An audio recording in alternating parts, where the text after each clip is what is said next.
வந்து அம்மாக்கு ஏதோ ஒரு விஷயம் சொல்லணும்னு வச்சிருந்தீங்களாமே, அது என்னது?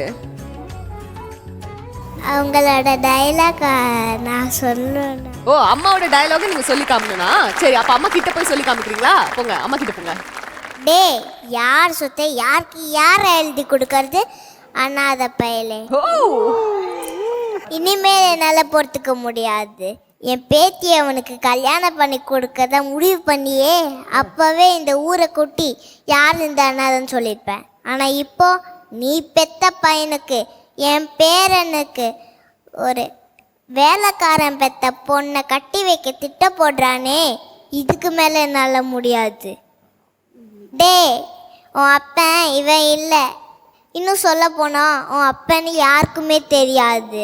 உன் அம்மா யார், நீ என்ன ஜாதி, உன் கோலம் உன் கோத்திரம் எதுவுமே யாருக்குமே தெரியாது. இதோ நிற்கிறாமே, இவன் வந்ததுக்கப்புறம்தான் என் பையனுக்கு குழந்த பிறந்துச்சு. விட்டு போன சொத்தும் திரும்பி கிடச்சிச்சு.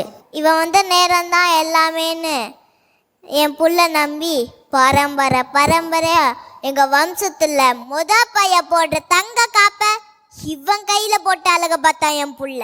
அந்த காப்பை பார்க்கும் போதெல்லாம் என்னோட பேரனுக்கு கிடைக்க வேண்டிய மரியாதை எவனோ ஒரு அனாதை பையனுக்கு கிடைச்சிட்டு இருக்குன்னு எவ்வளோ நாள் வயிறஞ்சிருக்கேன் தெரியுமா?